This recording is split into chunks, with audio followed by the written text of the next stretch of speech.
जय बोलो सद्गुरुनाथ महाराज की जय। इंदगल गुरु भक्त मंडली की जय।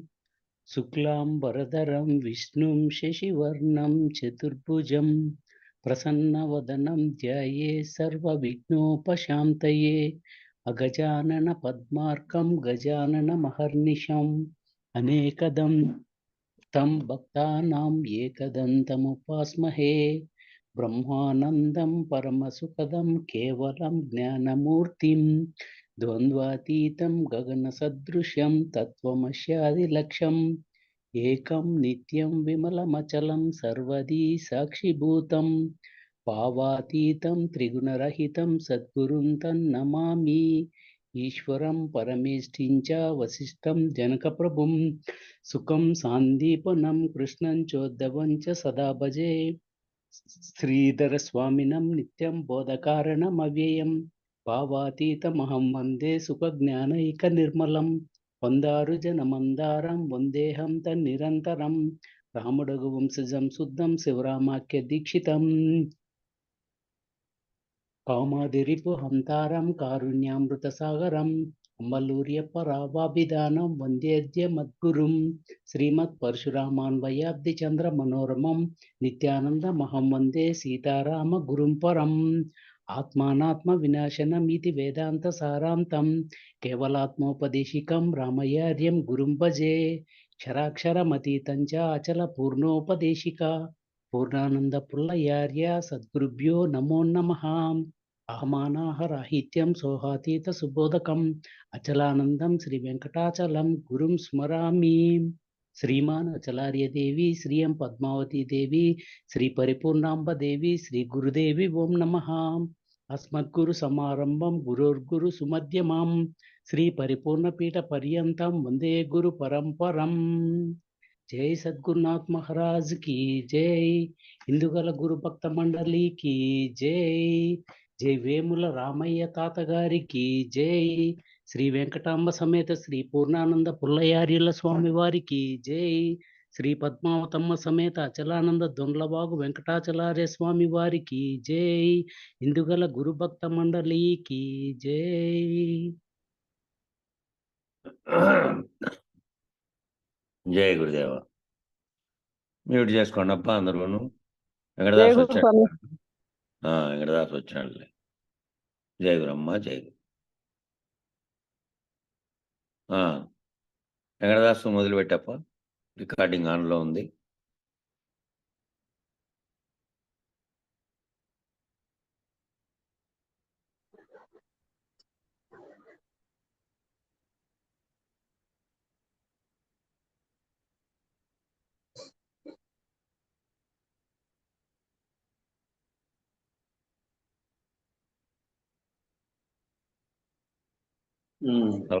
నలభై రెండో పేజీలో అనుభవానుష్ఠానం అనగా అనుష్ఠానం అనుభవానుష్ఠానం.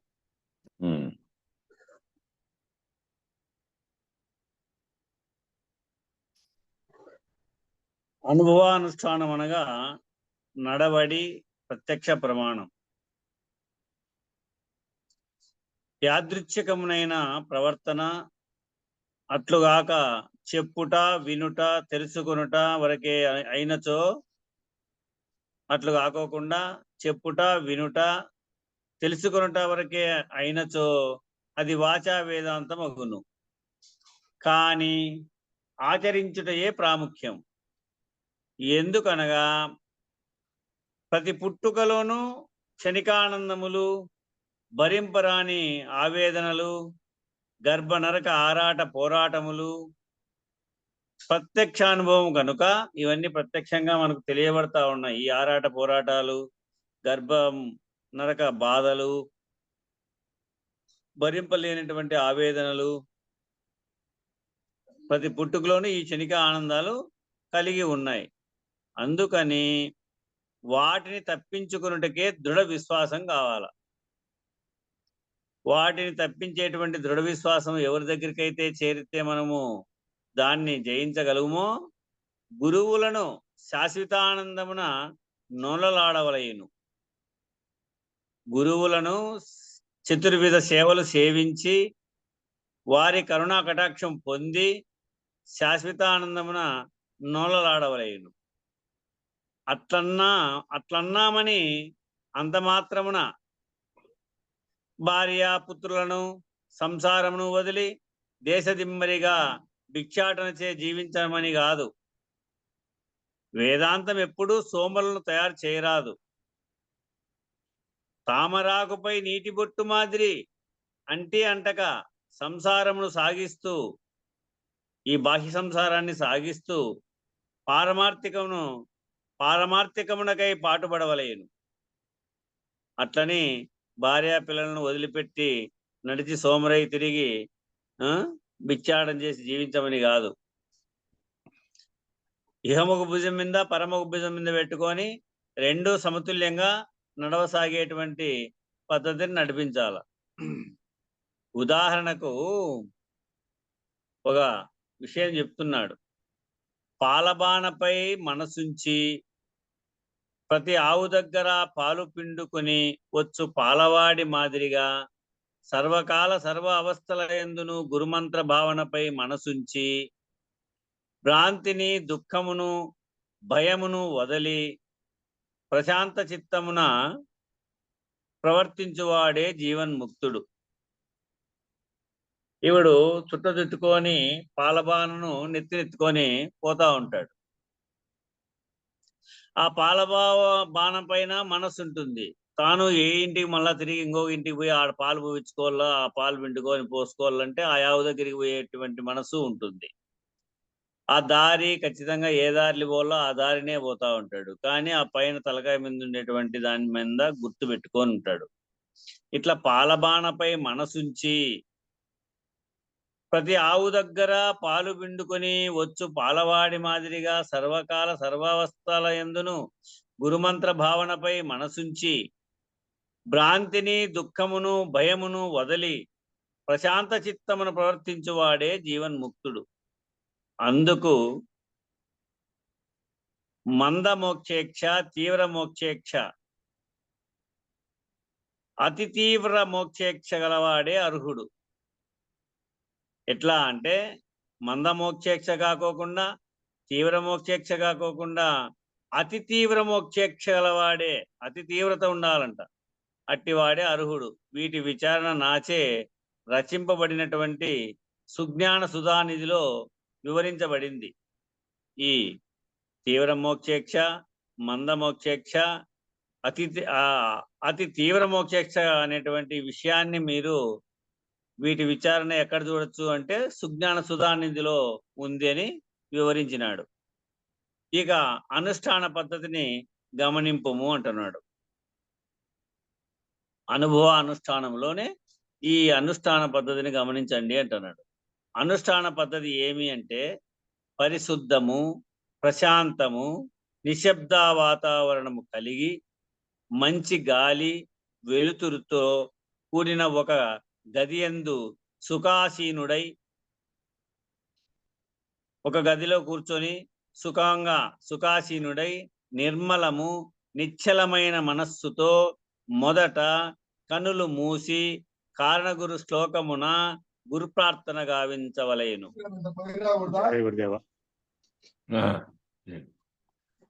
ఈ విధంగా నిర్మలమైనటువంటి మనస్సుతో ప్రశాంతమైనటువంటి వాతావరణంలో ఒక చోట కూర్చొని ఈ విషయము ఏనాడు చెప్పినాడో మౌనానంద మునప్పకు, ఇది తాను ఉపదేశం పొందినప్పటి నుంచి కూడా తన గదిలో ఈ గురు సంబంధమైనటువంటి పరంపర చిత్రపటాలన్నీ పెట్టుకొని బాగా నిండార పూజ చేసి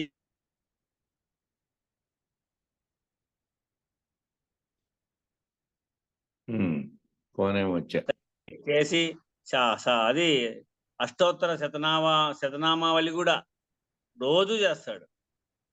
మొదటి నుంచి అట్లనే అలవాటైనాడు. అట్లా నిర్మలము నిశ్చలమైనటువంటి మనస్సుతో మొదట కనుల మూసి కారణగురు శ్లోకమున, మన కారణగురు ఏ శ్లోకం అయితే ఇచ్చాడో దానిని గురు ప్రార్థన గావించవలెను. తదుపరి జగద్గురు శ్లోకమును జపించవలెను. అందువల్ల కలిగిన జ్ఞాపకమున మహామంత్రములను మనము గావించి అందులోని పంచదశి మంత్ర భావార్థమున దృశ్య ప్రపంచమున తన జీవితముతో కూడినటువంటి దేహమంతయు పగటి కలలా భావించి తదుపరి ఏం చేయాలి? జగద్గురు శ్లోకమును జపించల్లా. జపించిన తర్వాత అందువల్ల కలిగినటువంటి జ్ఞాపకమును మహామంత్రములను మననము గావించి అందులోని పంచదశి మంత్ర భావార్థమున, పంచదశి అంటే కల్లో దోచి శరీరం ఎలాగో అలాగే అని ఈ దృశ్య ప్రపంచమున తన జీవితముతో కూడినటువంటి దేహమంతయు కూడా ఇవన్నీ పగటి కలలా భావించి అది భ్రాంతి మాత్రమే గాని ఎప్పుడూ లేనిదని ఎట్లు తెలియచున్నదో, అది భ్రాంతి మాత్రమే గాని ఎప్పుడూ లేనిదని ఎట్లు తెలియచున్నదో అట్లే షోడశాక్షరి మంత్రార్థమున, షోడశాక్షరి మంత్రార్థం అప్పుడు అందుకోవాలి. అది ఈ మూలము లేని గుర్తిరిగే శరీరం ఏమీ లేదు అనేటువంటి నిర్ణయాన ఎరుగబడుతున్నటువంటి దేహాత్మ దృశ్య ప్రపంచములు నశించిపోవునవిగా సంపూర్ణ నమ్మకమున ద్వాదశాక్షరి మంత్ర ప్రభావమును తాను లేకపోయినటువంటి తర్వాత బయలున్నది, ఉన్నది ఈ బట్ట బయలే, ఏమీ లేదు అనేటువంటిది లేనిది తన ఎరుక లేదను భావమున, లేనిది తన ఎరుక లేదను భావమున, ఆ ఎరుక లేదనేటువంటి భావమున నిశ్శబ్దమై నిలిచిపోవలేను. అక్కడ నిశ్శబ్దమై నిలిచిపోవలను 3 మంత్రాలను దాటుకొని. అప్పుడు హృదయమున గల సర్వ కోరికలు, ఆశా వ్యామోహ మమత మమకారములు, ఆశా వ్యామోహములు మమతా మమకారములు నశింపగా హృదయము ఏమీ లేని ఒక బయలును, నీ యొక్క హృదయము ఏమీ లేని ఒక బయలును. తరువాత బయలునందున్న సర్వ ప్రాపంచిక మరగలు నశించిన తర్వాత, మహాబయలునందున్న సర్వ ప్రాపంచిక మరగలు నశించిన అదియునొక బయలవును, అదియునొక బయలవును. దానినే బయలు ప్లస్ బయలు, బట్ట బయలు అందురు. అదే దానినే బయలు ప్లస్ బయలు, అదే బట్ట బయలు అని అందురు. ఆ ఉత్త బట్ట బయలు కూడా ఏమీ లేదన్నారు శివరామ దీక్షితులు. ఆ ఉత్త బట్ట బయలు కూడా ఏమీ లేదన్నారు శివరామ దీక్షితులు. ఈ 3 మంత్ర భావములను నిద్ర వచ్చు వరకు, తాను చచ్చు వరకు ఏమరరాదని గురుదేవుల ప్రబోధము. ఇది నిద్ర వచ్చే వరకు, నీవు చచ్చు వరకు మది అందు మరవకుండదు అనేటువంటిది ప్రతి గురువు నోటంటి కూడా ఈ వాక్యం వస్తూ ఉంటుంది. అది ఖచ్చితంగా తూచా పాటించగలగల. ఇచ్చట మరి ఒక ముఖ్య రహస్యము తెలియవలసి ఉంది. ఈ అనుష్ఠానంలో ఇక్కడ మరి ఒక ముఖ్యమైనటువంటి రహస్యము తెలియవలసి ఉందన్నాడు. ఏమి అనగా, పరిపూర్ణము అచలము స్వతసిద్ధమనగా తప్పక శాశ్వతమే కదా. పరిపూర్ణమన్నా అచలమన్నా స్వతసిద్ధమైందని అన్నప్పుడు అది తప్పగా శాశ్వతమే కదా, అది శాశ్వతంగా ఉండేదే కదా. అయినప్పుడు అచలమున్నదంటే అవ్యక్తమైన శుద్ధ చైతన్య శక్తి ఉండే తీరును. అచలము ఉన్నది అంటే అవ్యక్తమైనటువంటి శుద్ధ చైతన్య శక్తి ఉండే తీరును. అదే జగత్ సృష్టికి కారణమైన తెలివైనప్పుడు, అదే జగత్ సృష్టికి కారణమైన తెలివైనప్పుడు తెలివినే ఎరుకనుచున్నాం. ఆ తెలివినే ఎరుక అంటున్నాం. అది స్వాతంత్ర్యాగంతకము కనుక, అది స్వతంత్ర ఆగంతకము కనుక మళ్ళీ ఎప్పుడైనాను రానే వచ్చును. అది వచ్చిపోయేటువంటి స్థితిగా ఉంది కాబట్టి అది వచ్చిందంటే పోతుంది, పోతుందంటే తిరిగి మళ్ళీ ఎప్పుడైనా రాక తప్పదు, వచ్చేదే కదా అని. మరి ఎరుకను వదలమనుచున్నారే, ఎట్లు బొసగను? మరి తిరిగి వచ్చేదే కదా అది. మన ఎరుకను వదలమంటున్నారే, ఎట్లా బొసుకుతుంది ఇది అనే క్వశ్చన్ ఏర్పడింది ఇక్కడ. అన్న సంశయము కలగవచ్చును. ఎరుక వచ్చినను రాని తప్పు లేదు, ఎరుక వచ్చినను రాని తప్పు లేదు. ఎందుకనగా ఎరుక ఆత్మ ప్రకాశమనియే తెలియవలయును. అందువల్ల నిర్వికల్పమైన ఎరుక అచలమునందెంతకాలము ప్రకాశించినను ప్రపంచ మరకలుండవు. నిర్వికల్పమైనటువంటి ఎరుకకు అచలమునందెంతకాలము ప్రకాశించినను ప్రపంచ మరకలుండవు. కాన మార్పులమయమైన జన్మ మరణములు ఉండవు. ఆ నిర్వికల్ప స్థితిని పొందినటువంటి వారికి ఈ మార్పులమయమైనటువంటి జనన మరణాలు ఉండవు. అనగా తెల్లని పరదాపై వెలుగెంత కాలము ప్రసరించినను, తెల్లటి పరదా ఉంటుంది అనుకో, తెల్లటి పరదాపై వెలుగు అంటే వెలుతురు, వెలుగు ఎంతకాలము ప్రసరించినను ఏ రంగులు ఉండవు కదా. సినిమా తెర బొమ్మలు ఆడి కొంచెంసేపు ఆడి కొంచెంసేపు లేకుండా పోతాయి ఆ తెర. అట్లా కాదు, ఈయన లైట్ వేస్తే దాని మీద ఎంతసేపు ఎన్నాళ్ళు లైట్ పడినా ఏ రంగులు ఉండవు, అది అట్లనే ఉంటుంది అని. కాన మాయా కార్యాధికం నాస్తి, మాయా నాస్తి భయం నహి. ఇట్లా మాయా కార్యాధికం నాస్తి, మాయా నాస్తి భయం నహి, ఇంకా ఆడ నీకు భయం లేదు అని నిర్ణయించి ఈ విధంగా అనుష్ఠాన భావాన్ని ఈ విధంగా సరి చేసుకోండి అన్నట్టు ఈయన వారి అనుభవం పైన చెప్పగలిగారు. తర్వాత అది కూడా నీవు ప్రయత్నపూర్వకంగా ధ్యానం అన్నది, గురు ధ్యానం అన్నది అవసరము ప్రతి ఒక్కరికి కూడా. పరిపూర్ణ భావన చెప్తున్నాడు తర్వాత. ఏమి అంటే పరిపూర్ణ భావన యందుండుటయే ఎరుకను వదులుట.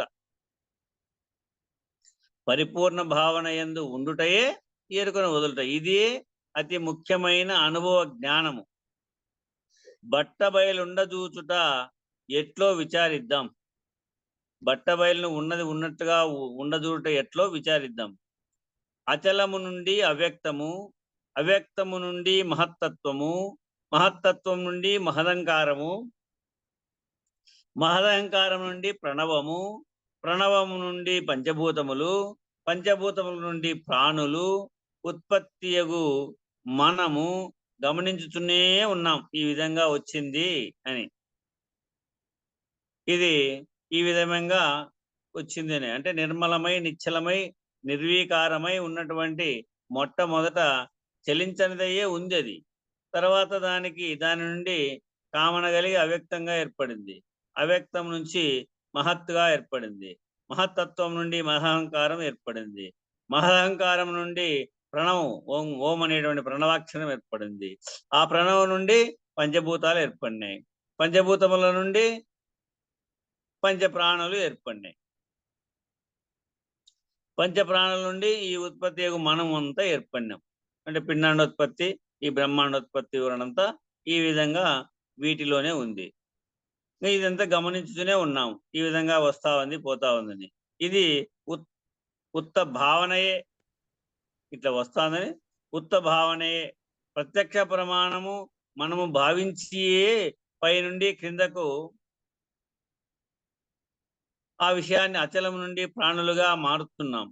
చాలా బాగా పెద్దలో చెప్తుంటారు కానీ అదంతకదే ఉత్పత్తి అవుతుందా? అదంతకదే ఉత్పత్తి అవుతుందా? కల్పితమైంది. ఇది లేకనే కల్పితమైంది.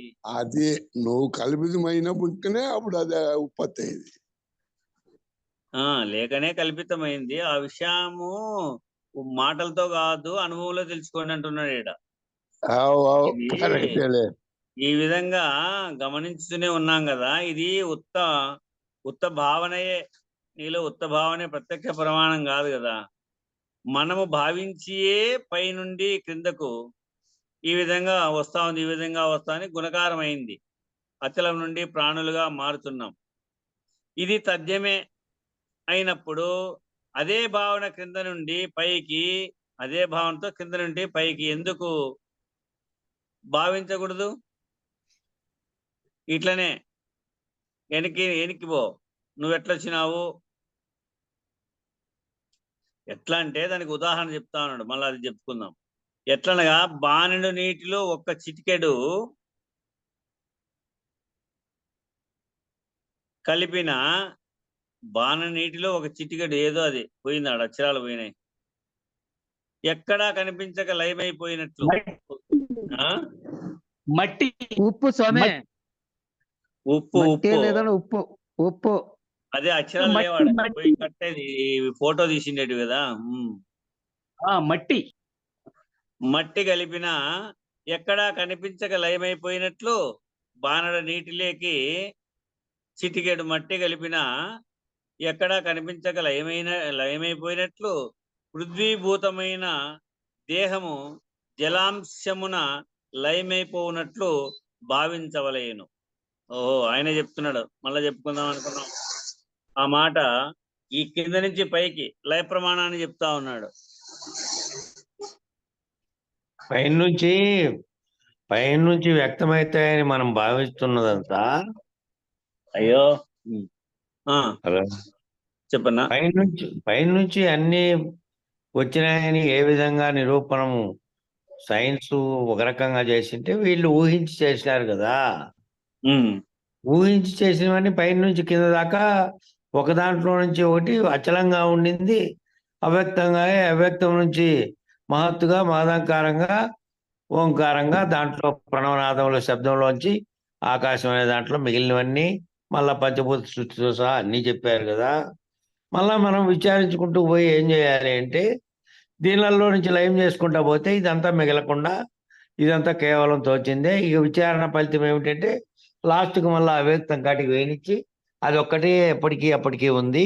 ఇవన్నీ కూడా మధ్యలో తోచినాయి, మధ్యలోనే పోయినాయి, లేనివి ఇవన్నీ. అదే ఇవి రాళ్ళు పెట్టి చూపించేవాళ్ళు ఇంతకు ముందు పూర్వం పెద్దలు. కాదు, ఇప్పుడు మనం దాన్ని ఎట్లా ఆలోచన చేయాలంటే లయ ప్రమాణము, లయం అనేటువంటి లయ ప్రమాణము మా రాళ్ళు పెట్టి ఇట్లా ఈ విధంగా దీంట్లోకి ఇది లయము, ఈ విధంగా దీంట్లోకి ఇది లయం అని లయ ప్రమాణం కూడా చూపించేవాళ్ళు. అవి కూడా చూసాము మేము. మన ఉదాహరణకు వచ్చేది ఆకాశం నుంచి వస్తే లయం అయ్యేది భూమి నుంచి ఆకాశం వరకు లయం అయితే పోతుంది. వచ్చేటప్పుడు పై నుంచి వచ్చినాయి ఆకాశము, వాయువు, అగ్ని, జలము, పృథివీ. ఇప్పుడు లయం అయ్యేది జలము, అగ్ని, వాయువు, ఆకాశంలో లయం అయిపోతా ఉన్నాయి. వచ్చేది పై నుంచి చెప్తా ఉన్నాడు, కింద నుంచి పోతా ఉన్నాయి. ఇప్పుడు మట్టిలో పైనుంచి వచ్చినాయి, కింద నుంచి పోతాడు. విచారించక ముందు కనపడుతున్నదంతా వ్యక్తమై కనపడుతున్న దాంతో తాదాత్మ్యం చెందినాడు కాబట్టి కనపడుతున్నవన్నీ అప్పటికి నిజంగా తోచినప్పటికీ విచారణ ఫలితంగా మళ్ళా అవ్యక్తం ఉండే స్థాయి కాటికి విచారణ చేసుకుంటా పోయినాడు. ఏం కావాలప్పుడు అంటే ఇదంతా కళలో తోచినట్టు తోచింది అని నిర్ణయానికి రాళ్ళ. మళ్ళా విచారణలో కూడా ఇవి లయం ఎట్లా చెందినాయో విచారణ భావనలో కూడా అట్లా చెందాలి విచారించినోడు. అట్లా ఇప్పుడు ఆ విచారణ అర్థమవుతుంది. ఇప్పుడు ఎట్లా అంటే బాణడ నీళ్ళలేకి చిటికెడు మన్ను పోతే ఎట్లా కనపడకుండా పోయిందో అని ఉదాహరణ చెప్పి, అట్లనే పృథ్వీభూతమైనటువంటి దేహము జలాంశమున లయమైపోవునట్లు భావించవలేను. ఇది ఒకటి. తర్వాత ఆ జలాంశము కూడా బాగా కాలిన ఇనుము మొదలగు లోహములపై ఒక్క నీటి బొట్టు పడినా వేడెక్కి నీరెలా ఇంకిపోతా ఉందో అలా జలాంశము కూడా అగ్ని యందు లయమైపోవునట్లు భావించవలేను. ఆ విధంగానే ఆ ఉష్ణము అనగా అగ్నిభూతము కూడా పెద్ద గాలి యందు దీపమారిపోయినట్లు వాయుభూతమున లయమైపోవునట్లు భావించవలయును. అట్లనే ఆ ప్రాణవాయువు కూడా శబ్ద గుణము గల ఆకాశమున లయమైపోవునట్లు భావించవలయును. ఆ ఆకాశభూతము కూడా నిశ్శబ్దమైనటువంటి అచలమునందు లయించుచున్నదిగా భావించవలెను. ఆ అచలము చలాచలములు గాని పరిపూర్ణమునందు కలసి లయించుచున్నది. ఆ పరిపూర్ణము దేని యందును కలియుటకు గాని లయించుటకు గాని వీలు లేదు. కనుక ఈ ఊర్ధ్వభావన యద్భావం తద్భవతి అన్నట్లుగా ఆచరణ సిద్ధాంతమైనటువంటి అనుభవ పరిపూర్ణమవుతున్నది. కాబట్టి అనుష్ఠానమునకు కూర్చున్నప్పుడు, నువ్వు అనుష్ఠానానికి కూర్చున్నప్పుడు ప్రతిరోజు ప్రతి భక్తుడు ప్రతి గురువు అనుష్ఠానం చేయాలా అంటారు. కదా. అందుకే మనం ప్రార్థనా రూపంలో అది గావిస్తా ఉన్నాము. అనుష్ఠానమునకు కూర్చున్నప్పుడు నిర్వికల్పమైన మనస్సుతో, ఏ వికల్పములు లేకోకుండా నిర్వికల్పం చెందినటువంటి మనస్సుతో పై విధముగా భావించి శమదమాది షట్క సంపన్నుడై శమము దమము తితీక్ష ఉపరతి శ్రద్ధ సమాధాన పరుడై మౌనముగా ఎంతకాలం ఉండగలుగునో అంతకాలం ఉండుటయే నిర్వికల్ప సమాధి. ఇది మొదట 5 నిమిషాలైనను చాలా బరువుగా తోచును. రాను రాను 10, తర్వాత 30, తర్వాత 60 నిమిషములుగా 1 గంట, 2 గంటలు, 3 గంటల వరకు కూడా నిష్ఠాగరిష్ఠుడై 2 ముహూర్తముల కాలమున్నవాడు, నిష్ఠాగరిష్ఠుడై 2 ముహూర్తముల కాలమున్న వాడు సిద్ధి పొందిన వాడగును. 2 ముహూర్తాలలోను ఉదయం సాయంకాలం ఈ విధంగా. హలో హలో ఆ, ఈ వాక్యం మళ్ళా మొదటి నుండి చెప్పు. అనుష్ఠానమునకు కూర్చున్నప్పుడు నిర్వికల్పమైన మనస్సుతో, ఏ వికల్పాలు తోచుకోకుండా మనస్సుకు పై విధముగా భావించి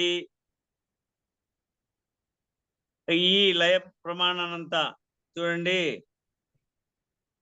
మట్టి పోయి నీళ్ళలో కలిసిపోయింది, నీళ్లు పోయి అగ్నిలో కలిసిపోయినాయి, అగ్ని పోయి గాలిలో కలిసిపోయింది, గాలి పోయి ఆకాశంలో కలిసిపోయింది, ఆకాశం పోయి అచలంలో కలిసిపోయింది, చలించంది అయిపోయింది. ఆ చలించినటువంటి స్థితిలో పూర్ణ బయలై నిర్వికల్పం చెందినటువంటి ఇది పూర్ణ బయలై ఉంది. అట్లా భావన చెంది అనుష్ఠానమునకు కూర్చున్నప్పుడు నీ ఏమీ లేదు, నిర్వికల్పమై ఉంది, ఉన్న పరిపూర్ణమే అన్నట్టు నిర్వికల్పమైన మనస్సుతో పై విధముగా భావించి శమదమాది షట్క సంపన్నుడై శమము దమము తితీక్ష ఉపరతి శ్రద్ధ సమాధాన పరుడై మౌనముగా ఎంతకాలం ఉండగలుగునో అంతకాలం ఉండుటయే నిర్వికల్ప సమాధి. అది మొదట 5 నిమిషాలైనను చాలా బరువుగా తోస్తుంది. నువ్వు కూర్చోవాలంటే ఆ నిర్వికల్ప సమాధిలో ఏ మనస్సు ఎక్కడా పోనివ్వకుండా, ఎక్కడా తోచకుండా ఉండాలంటే నీకు 5 నిమిషాలు కూడా బరువుగానే ఉంటుంది. రాను రాను 10 నిమిషాలకు అలవాటవుతుంది. ఆ తర్వాత 30 నిమిషాలు, ఆ తర్వాత 60 నిమిషాలు, ఆ తర్వాత 1 గంట, 2, 3, 4 గంటల వరకు కూడా నిష్ఠాగరిష్ఠుడై 2 ముహూర్తముల కాలమున్నవాడు, 2 ముహూర్తముల కాలమున్నవాడు 2 పూటల సిద్ధి పొందిన వాడగును. ఎందుకనగా తర్వాత వాడు లేచి తిరుగుచున్నను, తింటున్నను, పని పాటల యందు, లోక వ్యవహారముల యందు, ఆరాట పోరాటములలో కూడా తాను పరిపూర్ణుడుగానే మిగులుచుండును. అదే అలవర్చుకుండును మదికి. అందుకు ఆ మనస్సును గురువుకు దక్షిణగా ఇచ్చేస్తే ఇంకా అదే అలవర్చుకుంటా ఉంటాడు. అందువల్లనే అనుష్ఠానమతి ముఖ్యమనవలసి వచ్చింది. అందుకే పెద్దలు పూర్వం భాగవత కృష్ణదాసుల వారు కూడా అనుష్ఠాన స్థితినే పొందినారు. అందువల్లనే అనుష్ఠానమతి ముఖ్యమనవలసి వచ్చింది. కానీ కొందరు అచలులకు అనుష్ఠానము కూడా అవసరము లేదంటున్నారు. కొంతమంది అచలులకు అనుష్ఠానం కూడా అంటున్నారు. కల్చం కూడా పెట్టొద్దన్నారంట. కల్చం పెట్టొద్దన్నాడు, ఆ టెంకాయ కొట్టొద్దన్నాడు, ఆ పూజ పెట్టద్దు, ఈ పూజ పెట్టద్దని. ఇదంతా ఊరకనే మదికి ఎక్కించుకొని ఆ పూజా విధానం ఆనాడే తయారు చేసి పెట్టారు. అదేగాక అవధూత తాత అనుభవం చూడండి. అవధూత తాత పట్ల రోజేపు నిలుపు వాళ్ళు ఎట్లన్నారంటే పెద్దలు వాళ్ళు కూడా కట్టబడి దానికి కదలక మెదలక లేని కొనములు లేని దానికి ఇవన్నీ పట్టవు కదా, ఇవన్నీ ఏంటికి అనే మొరుగు పెట్టి మాట్లాడినారు పెద్దలు. వాళ్ళ అనుభవాన్ని తీసుకుంటే వెంకటేశ్వర అవధూత తాత రాశాడు. పూజా క్రమము, అనుష్ఠాన క్రమము అన్ని చేయవలసిందిగా చెప్పినాడు. లేకుంటే చేయకూడదంటే ఆ విధంగా ఎందుకు చెప్తాడు? ఒకసారి అది చదివి వినిపిద్దాంలేండి. అందువల్లనే అనుష్ఠానం మతి దాంట్లో ముఖ్యమనవలసి దాంట్లో కాదు నిన్న తెల్లవారుజామున జరిగే దాంట్లో కూడా విద్యాసాగర్ రావు వాళ్ళు మన వారం కిందట వచ్చిన దాంట్లో చెప్పారు కదా, చెప్పారు. తాను రక్షరైపోయిన స్థితి వచ్చే వరకు తాను దాని సాధకుడుగా ఉండాల్సిందే. సాధకుడుగా లేకుండా తాను రైతుడు అయినాననే భావనతో ఉన్నప్పుడైనా కూడా ఏదో ఒక స్థాయిలో పడదొస్తుంది. కాబట్టి నిత్యం దేన్ని చేస్తా ఉండాలా, నీ భావనలో దీన్ని అనుష్ఠాన విధానంలో నిరంతరము అది దాంట్లో ఉండి దాంట్లో నుంచి మళ్ళీ ఒక్క స్టెప్ కూడా కిందికి దిగనీయకుండా ఉండేటువంటి స్థితిలోకి నువ్వు పోవాలంటే అది మదిలో నిరంతరము ఉండాలి. కాబట్టి సాధకుడు అనేవాడు ఎప్పుడూ అవసరం లేదు ఏ సాధనలో అంటే ఆత్మజ్ఞానం వరకు వచ్చిన వానికి ఇంకా మళ్ళీ అవసరం లేదు. అప్పుడు గురువు ఆ దాటిచ్చే పని గురువుది, అవతలికి దాటిచ్చే పని. అప్పటి వరకు నువ్వు అనుష్ఠానము అన్నీ చేయాల్సిందే. పూజా పురస్కారాలు, గురువు గారికి నమస్కారము అవన్నీ బాహ్యంగా చేసినావు భౌతికంగా. అక్కడ పోయిన తర్వాత ఇంక నువ్వు అప్పుడు గురువు నువ్వు వేరువేరుగా లేరు కాబట్టి ఆత్మస్వరూపులుగా ఉండారు కాబట్టి ఆటికి పోయిన తర్వాత అప్పుడు వేరుగా కాకుండా భౌతికంగా ఇవన్నీ చేసినావే, భౌతికంగా కాకుండా అప్పుడు ఏం చేయమన్నాడు? అప్పుడు కూడా చేయమన్నాడు కానీ అప్పుడు శుశ్రూష ఏం చేయమన్నాడంటే ఈ చైతన్యం అనే భావనతో తాను ఇద్దరు ఏకమనే భావనతో పరిపూర్ణ భావనతో చేయమన్నారు. అప్పుడు గురువు అశరీరుడుగా ఉన్నాడు, నువ్వు కూడా అశరీర స్థితిని పొందినటువంటి అశరీరుడైన గురువుకు శరీరం లేదు కాబట్టి శుశ్రూష అంతా ఏంతో చేస్తామంటే పూర్తిగా చైతన్య స్థితిలో చేస్తావు.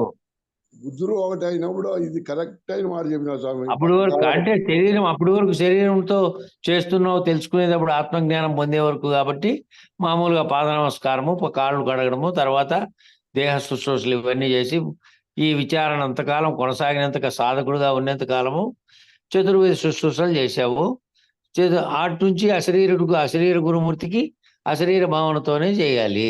మనస్సుతో చేసేటివి మనసులో గురువాక్యాన్ని గుర్తులో పెట్టుకొని గురువాక్యం ప్రకారం చేసేటివి అని చెప్పినారు. కాబట్టి అవన్నీ వాళ్ళు కష్టపడి అవన్నీ చేసినారని కాదు. అనుష్ఠానం అనేది అక్కడి వరకు చేసుకుంటూ పోతే కదా స్థిరపడేది, లేకపోతే స్థిరపడడు కదా. ఫస్టే వాక్యం చెప్పి కదా వస్తానే ఇదంతా ఏం లేదు పప్ప అన్నాడంటే ఏం లేదు కదా ఇంక విచారణ ఎందుకు అనుకుంటాడు కదా అనే మాట కూడా అన్నాడు కదా ఆయన. ఇట్లా కృష్ణ ప్రభువులు ఏ సాధన నీకెందుకు అన్నారు కదా, అనుష్ఠానం కూడా ఒక సాధన అనుకుంటున్నారు, అది తప్పు కదా. ఎందుకనగా జప తప యోగముల లాంటివి సాధనలవును గాని, జప తప యోగముల లాంటివి సాధన అవును గాని అనుష్ఠానం సాధన కాదు. అనుష్ఠానం అనగా నడవడిక, అది సాధన ఎందుకవును? పారమార్థిక జ్ఞాన సంపన్నుడు ప్రాపంచిక భ్రాంతిపై ఉన్నటువంటి నడకను పారమార్థికముపై మళ్లించుట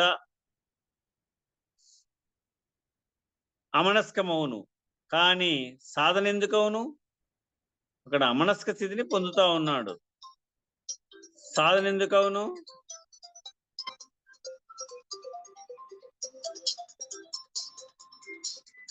అయ్యో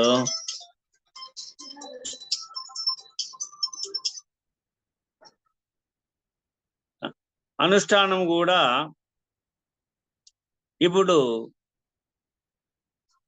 అనుష్ఠానముగా నడవడిక అది సాధన ఎందుకవును?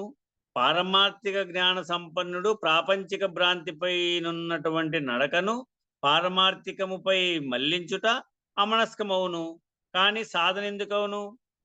అనుష్ఠానము కూడా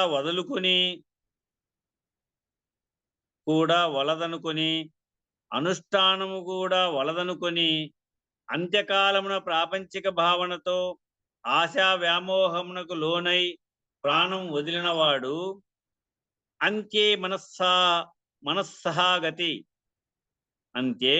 మనస్సహాగతి అన్నట్లు మళ్ళీ ఏదో ఒక ప్రాణిగా జన్మకు రావలసియే ఉండుట సుస్పష్టంగా తెలుస్తా ఉంది ఈ విషయము.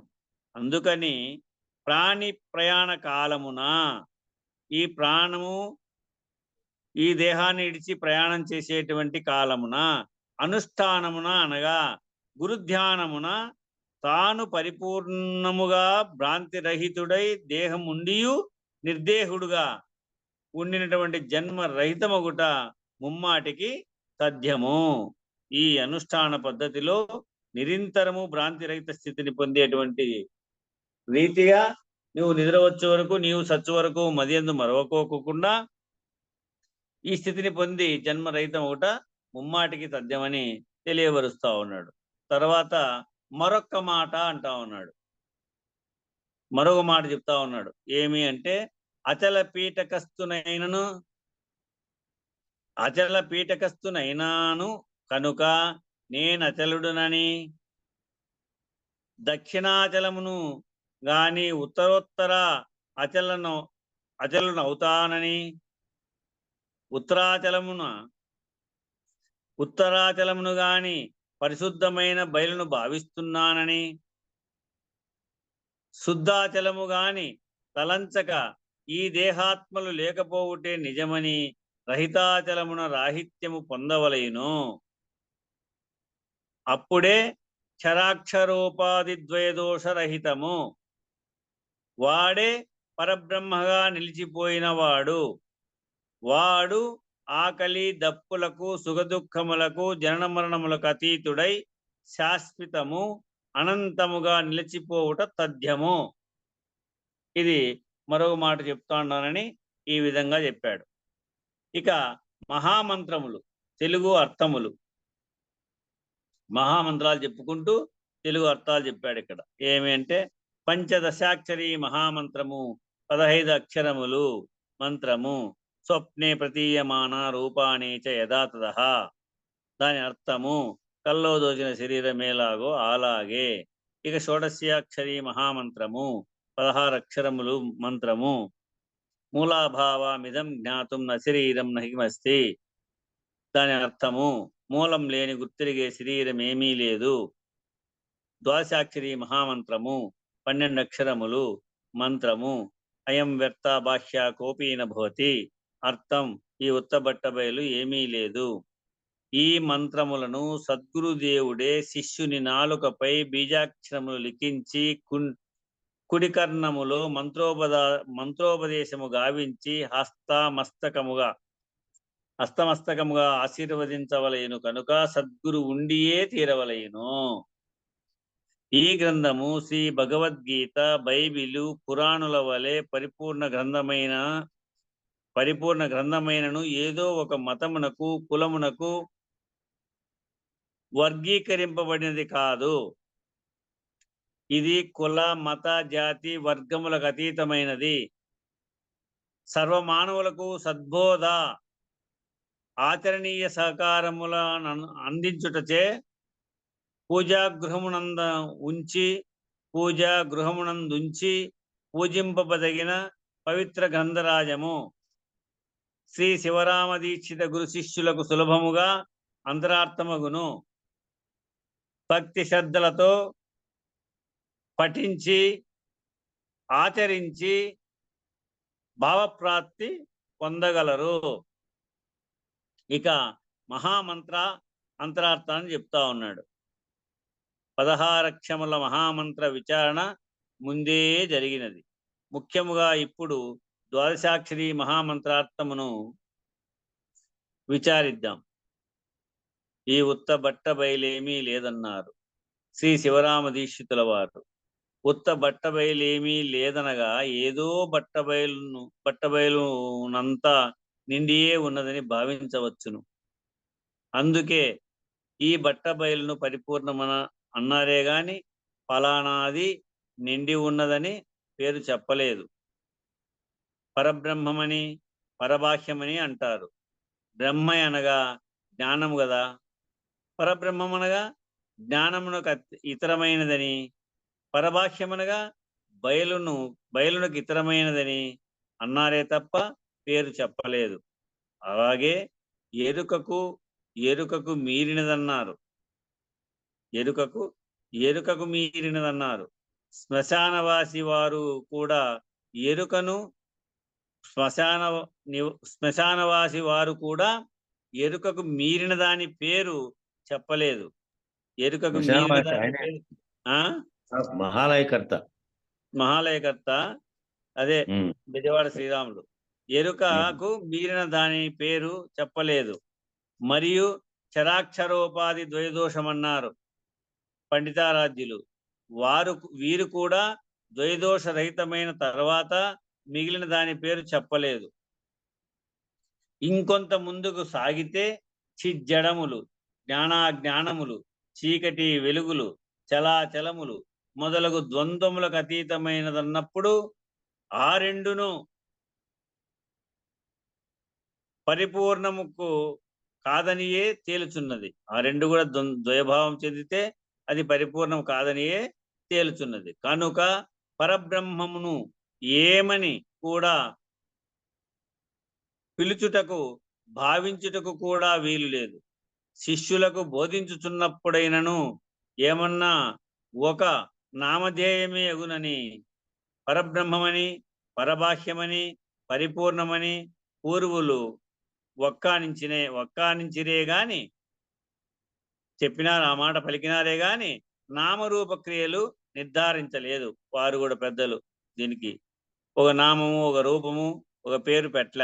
ఈ ఉత్త బట్టబయలు ఏమీ లేదనగా అచలమునందు ఖాళీ లేకుండా అంతటా నిబిడీకృతమై ములుగృచ్చను కూడా సందు లేకుండా ఏదో ఉన్నదనియే అర్థమవుతా ఉంది. అది భావాతీతమని, జ్ఞానాతీతమని, తక్కినదంతయు మాయాశబిత బ్రహ్మమే గాని పరబ్రహ్మము కాదు.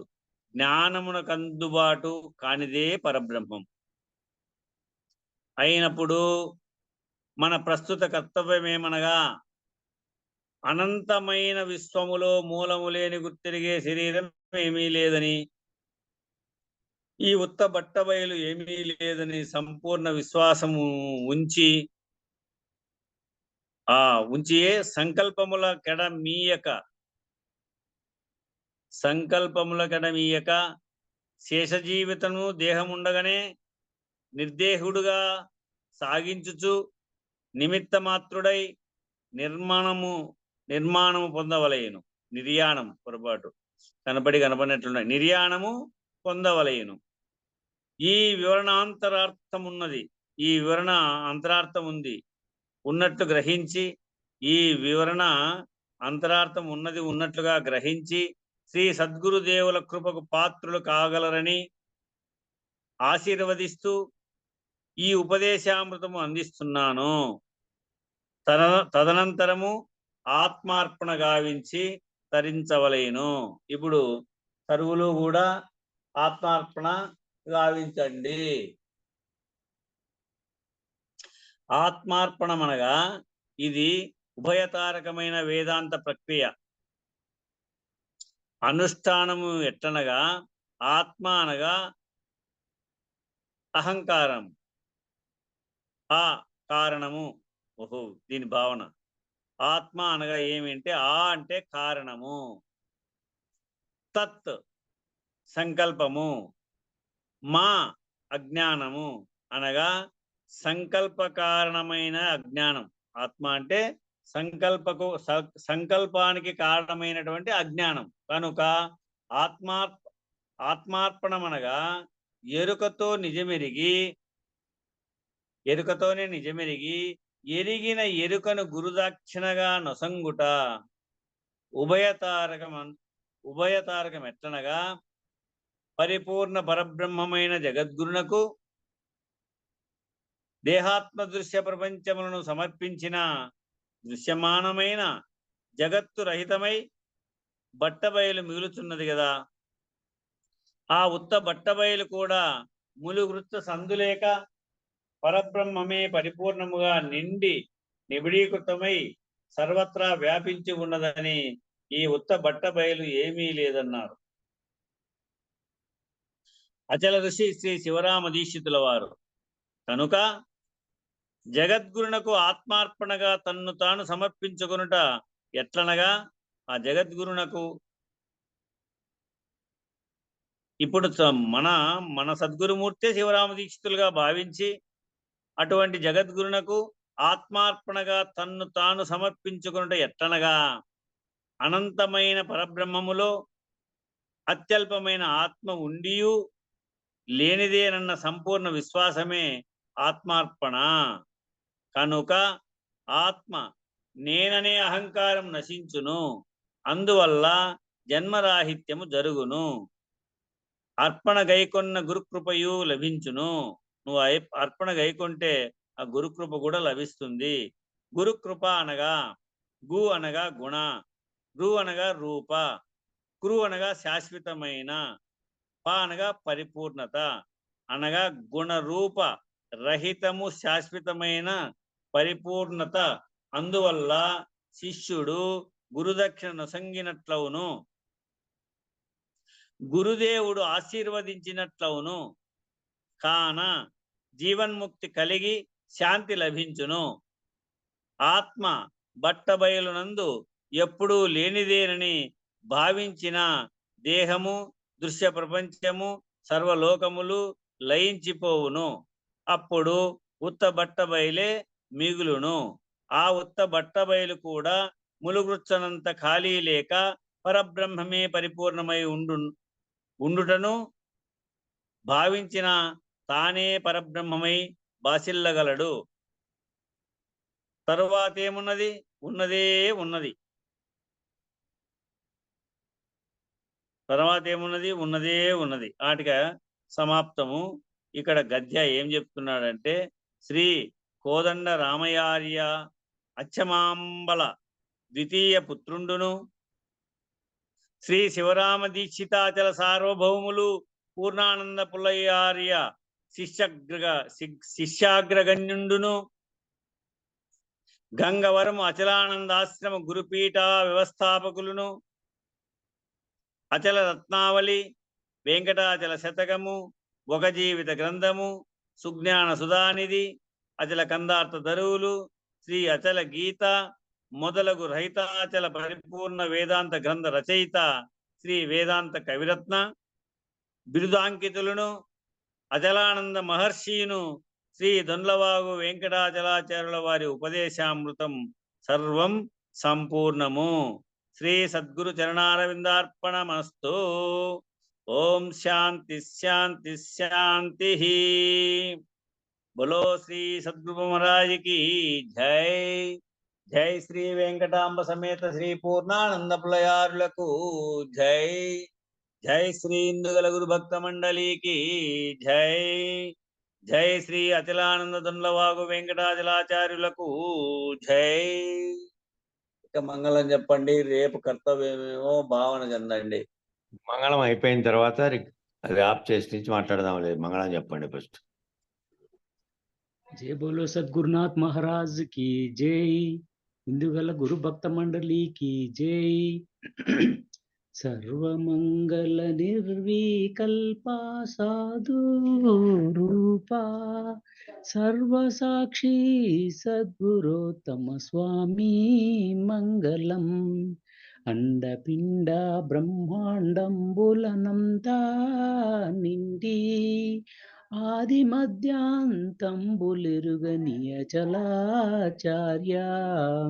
సర్వమంగళ నిర్వికల్ప సాధు రూపాం సర్వసాక్షి సద్గురోత్తమ స్వామి మంగళం. మూఢనమ్మక భూతముల మూర్ఖంబులను మూలమంట దృంచి మాకు మోక్షం బొసగు. సర్వమంగళ నిర్వికల్ప సాధు రూపాం సర్వసాక్షి సద్గురోత్తమ స్వామి మంగళం. మాయ చీకటి తెరలు దొలగా మాలో వెలుగై మల్లె బూటని మార్గదర్శక మంగళం మంగళం. మల్లె బూటని మార్గదర్శక మంగళం మంగళం. సర్వమంగళ నిర్వికల్ప సాధు రూపా సర్వసాక్షి సద్గురోత్తమ స్వామి మంగళం.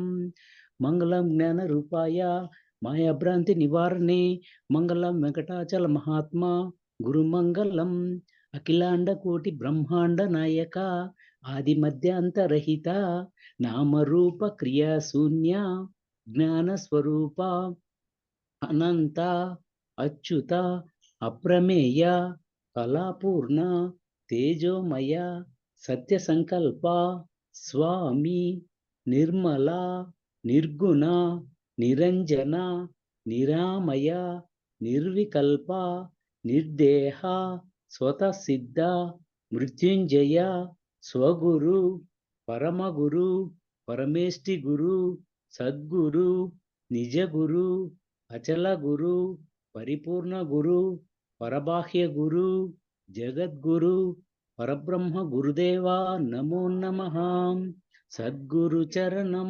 భవభయహరణం భవభయహరణం సద్గురు చరణం భవభయహరణం గురు చరణం భవభయహరణం సర్వం శ్రీ సద్గురు చరణారవిందార్పణమస్తు జై సద్గురునాథ్ మహారాజ్ కి జై ఇందుగల గురు భక్త మండలికి జై వేముల రామయ్య తాతగారికి జై జై వెంకటాంబ సమేత పూర్ణానంద పుల్లయారిల గారికి జై పద్మావతమ్మ సమేత అచలానంద దొండ్లవాగు వెంకటాచలారిలకి జై ఇందుగల గురు భక్త మండలికి జై ఓం శాంతి శాంతి శాంతి.